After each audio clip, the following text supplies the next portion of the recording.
All right, so at this point, you think we're being redundant. And by that, take a look at the category we are for arrhythmias.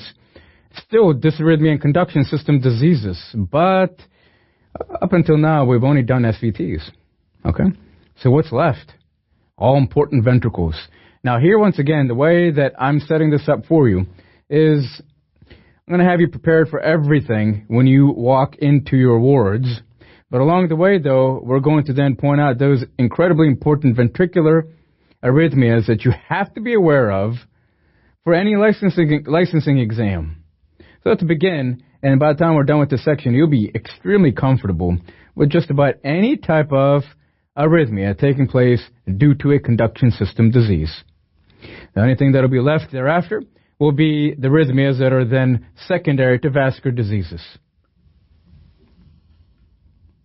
Causes of ventricular tachy. Now, before we begin, since we're doing the ventricles, then you tell me as to what particular complex we're paying attention to.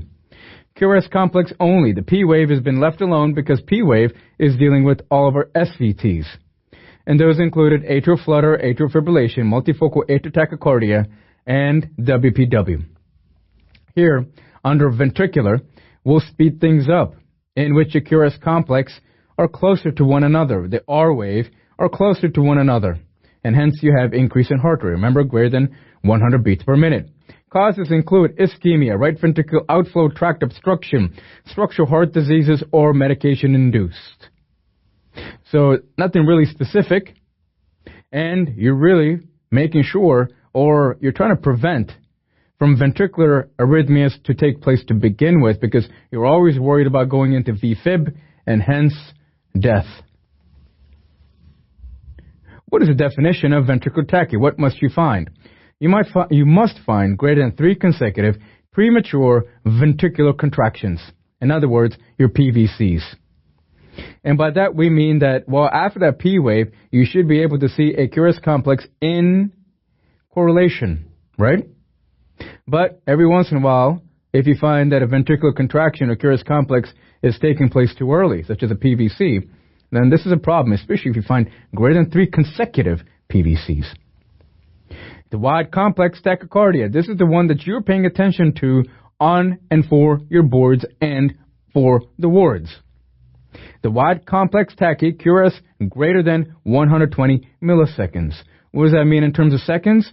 It's 0.12. The QRS complex is what we're referring to here. If I were you, I'd memorize at least 0.12 seconds for QRS complex.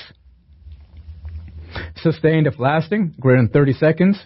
AV dissociation, what does that mean? This would mean that the P waves are independent of the QRS.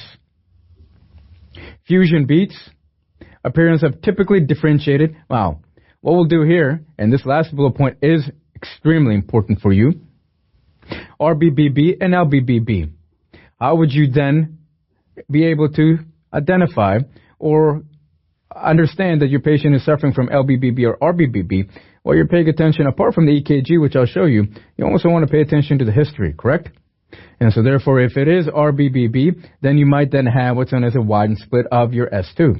If it's an LBBB, what does that do? Well, you have an impulse that's passing through, or depolarization of the right bundle branch first, so therefore you have paradoxical split. Do you remember those discussions? Those are things that you want to have firmly understood before coming here into EKGs.